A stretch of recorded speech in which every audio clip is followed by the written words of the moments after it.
devastating move? Carney's possible GST hike could hit struggling Canadians hard. The air feels heavy in kitchens and checkout lines across Canada. With inflation still biting and incomes barely rising, news of a possible GST hike under Prime Minister Mark Carney's newly elected Liberal government has added a fresh wave of anxiety.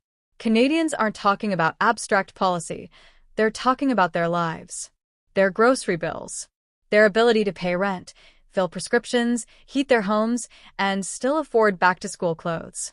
The idea that the tax on basic items might increase is, to many, not just frustrating, it's terrifying.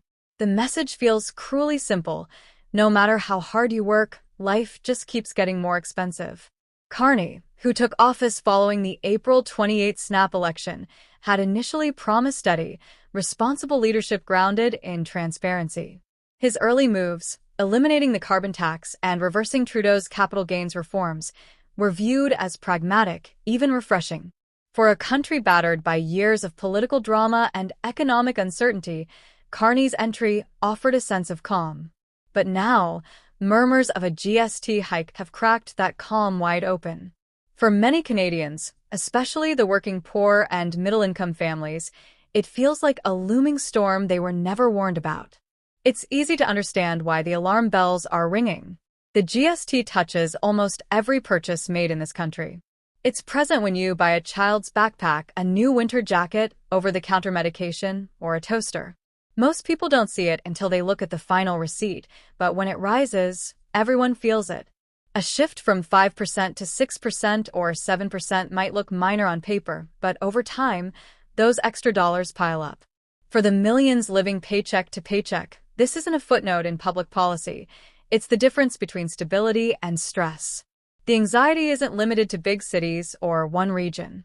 From Halifax to Edmonton, from small towns in Quebec to Indigenous communities in Northern Ontario, the reaction is consistent.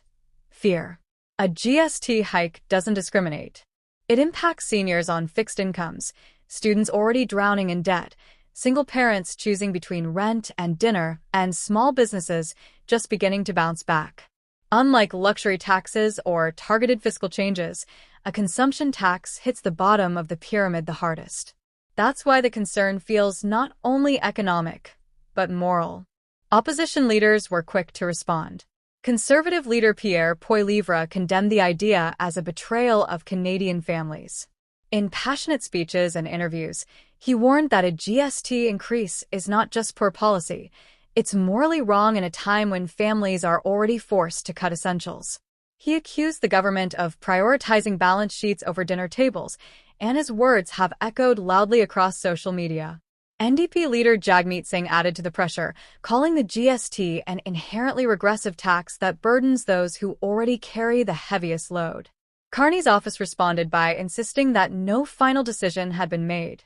Instead, the government says it's exploring revenue options to fund urgent priorities: affordable housing, expanded healthcare, mental health supports, climate infrastructure, and Indigenous reconciliation. They've hinted at a package that would include targeted GST rebates, income-based offsets, and expanded child benefits to cushion the impact. But many remain skeptical. It's hard to trust that relief will come quickly or at all when you've been burned before. And that mistrust is rooted in real stories. In Halifax, a grocery store clerk says she's already working 2 jobs and still can't save for her child's braces. In Red Deer, a small bakery owner fears she'll lose her most loyal customers if her prices rise even a few cents. In Surrey, a senior on a fixed income told a town hall she's already rationing medication. These Canadians aren't asking for luxury. They're asking to be able to live without panic. The thought of paying more tax on everyday goods feels like insult piled onto injury. Economists have weighed in with mixed reviews. Some praise the GST as a more stable, efficient way to raise revenue, arguing that consumption taxes are harder to avoid and offer governments predictable income. But others caution against timing. With many sectors still recovering from pandemic-era debt and consumer spending still volatile, a tax increase could halt fragile progress. They warn that even a well-designed hike can trigger a psychological pullback. People buy less, save more, and businesses suffer. In other words, it could backfire. Carney must also face the political consequences. His minority government doesn't have the luxury of time or room for error. He must maintain the support of both centrist liberals and more progressive MPs if he wants to move any tax proposal forward. At the same time, he faces a public still healing from the chaos of previous years. If Canadians feel misled or ignored, the backlash could be swift and severe, not just in the polls, but in protests, petitions, and civil unrest. Supporters of the hike argue it's a necessary step. They say Canadians can't demand better health care, safer transit, and climate protection without acknowledging the cost. Taxes, they argue, are a tool for building the country people say they want. But critics push back hard. They ask why ordinary Canadians are being asked to carry the burden when wealthy individuals and large corporations still benefit from generous loopholes. Why not start there, they say. Why squeeze the family of four before tightening the screws on billion-dollar firms? This argument reveals a deeper frustration with the system itself. Canadians are not just angry about taxes, they're angry about fairness. They're angry that the rules always seem to favor the well-connected, that governments always seem to consult with Bay Street before knocking on Main Street's door. Carney's challenge isn't just to explain a potential GST hike, it's to show that he understands why people are fed up and why they're watching closely for signs of real accountability. If Carney wants this conversation to continue, he must meet Canadians where they are.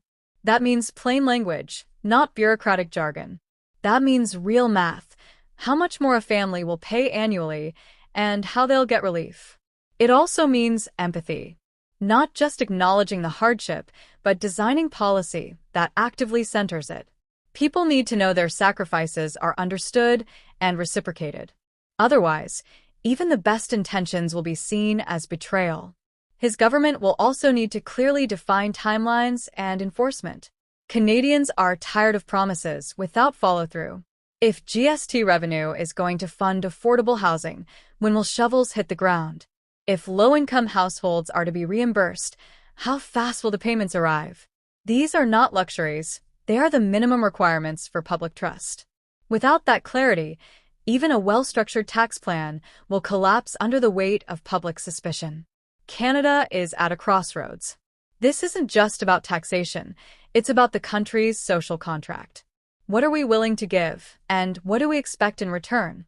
Carney must prove that his vision includes everyone, not just those who can absorb the extra cost without blinking. If he succeeds, he may set a new tone for responsible, equitable governance. If he fails, he may ignite the very anger and division he was elected to soothe. Ultimately, this GST debate is more than fiscal, it's deeply personal. For millions of Canadians, it's about whether their government sees them, hears them, and values their struggle. A tax may be a tool, but how and when its use says everything about who leaders serve. Mark Carney may believe he's guiding Canada toward stability. But unless he makes that journey alongside the people most affected, he risks walking alone.